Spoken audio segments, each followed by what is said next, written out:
All right, welcome to Time for Reading a Book, listening to someone read. We're continuing with the Wilderness Wars. Now you need to make sure that you are sitting nicely and you're ready to listen. I can see you're ready to listen, Axel. Well done. I'm going to give you a smile. There you go for sitting so nicely. Great work. Chapter 11. The crows in the attic rooftop woke Noah early. They must be perched on the chimney pot. The chimney was like an echo chamber, amplifying the sound of their calls. He pulled on boots and went out. First he checked up and down the street. All quiet so far. Noah waded downhill through the long wet grass. The ripe grass seeds left oily smears on his bare legs and hands. Seeds and birds and petals from the weeds and wildflowers stuck to his boots. He stopped to sniff the air, fresh and sweet after the rain. The wilderness seemed to zing with a vivid green light, and all the scents were stronger too. And there was no deer smell, and no signs of deer poo either. Now, I'm not sure if you're going to be able to keep sitting there like that, Giselle. Maybe you're going to have to move. Can you just rethink? Because it's a little bit irritating what you're doing. You're all right?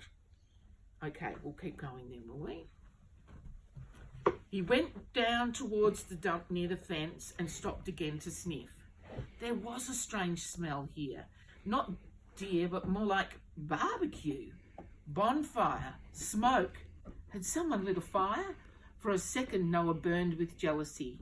He imagined Toby and Zeke crouched round a campfire, watching sparks fly up into the night, whittling sticks and mucking about together without him. He ran on. He saw now where the fire had been, a blackened circle of ground with charred sticks and a layer of white ash, under the shelter of the trees. It was hardly wet at all under the thick canopy of leaves. 3 logs had been pulled around to make seats, and now he saw other stuff, piles of empty beer and cider cans, a bottle on its side with dregs of wine inside, and more litter, cigarette stubs and old packets, a disgusting mess of it. It hadn't been Toby and Zeke's fire after all. Someone else had been there. Who? It wasn't builders or tree surgeons or anyone from council. This was a different kind of invasion. Quickly, Noah climbed up the lookout tree to survey the scene.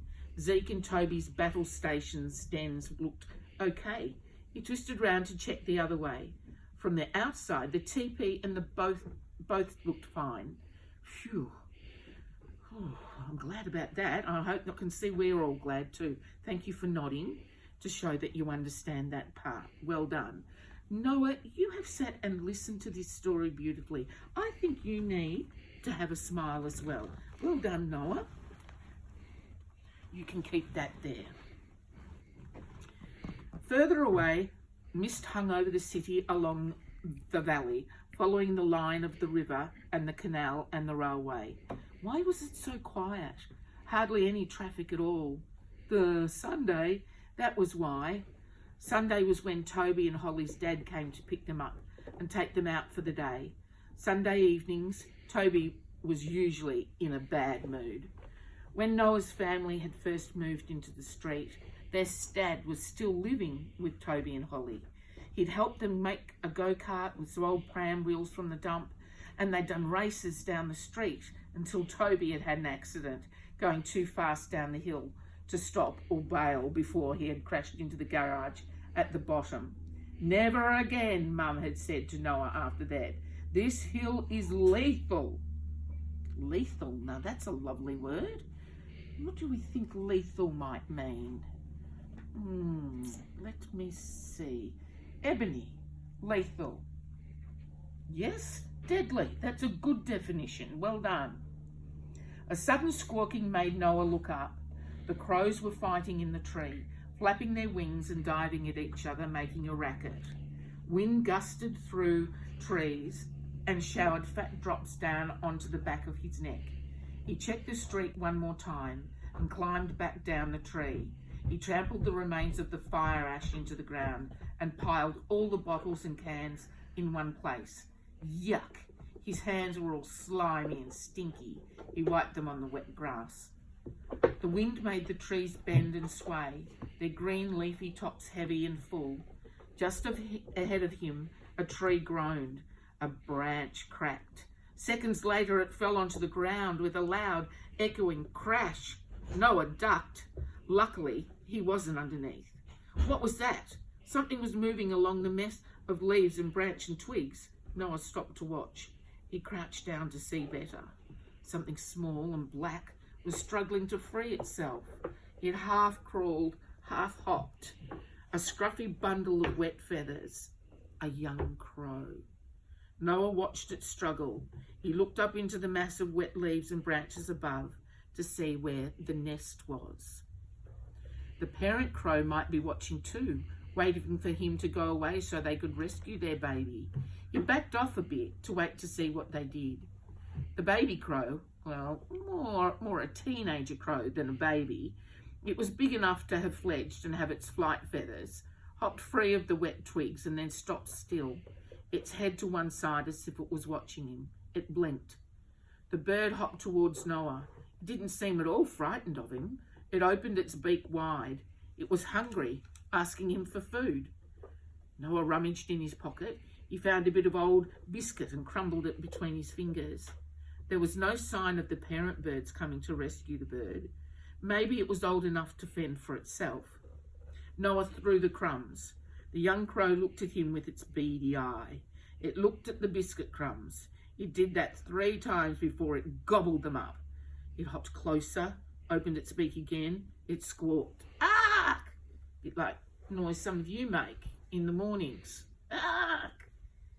Here, this time, Noah held out the crumbs on the palm of his hand. The crow looked at the crumbs. It looked at Noah, as if it was working out what Noah was and whether it would trust him. It would not, could not take the crumbs from his hand. "I won't hurt you," Noah said softly. He threw a crumb and the crow caught it and swallowed it down. It squawked twice, opened its beak again as if waiting for more. Inside its mouth was lined with pink. Too much biscuit probably wasn't good for a young crow. Noah hunted about in the ivy, under the twigs and branches fallen from the tree. He found a woodlouse, and he threw that, and the crow caught it and swallowed. Noah was so close he could see its quivering throat. He dug in the ground with a stick and found 2 white grubs, and he fed them to the crow. A car reversed too fast down the street. Noah raced back to the lookout tree and climbed up to check who it was. The crow flew away. The car had stopped at number 7, blue Volkswagen. Toby and Holly's dad. Holly and Toby came out of their house and got into the car. The car drove back up the hill. For a second, Noah let himself imagine what it would be like, your dad not living with you anymore. He looked round to check for the baby crow, but there was no sign of it now. He should be pleased, he supposed, that it was okay, not injured or anything. He settled down on the wooden platform to keep watch. There must be 2 more hours at least until Asher came to take over. He could have breakfast. Thank you. Oh, you sat beautifully. Let's have a bit of a stretch, I think. I think we need to do a bit of exercise.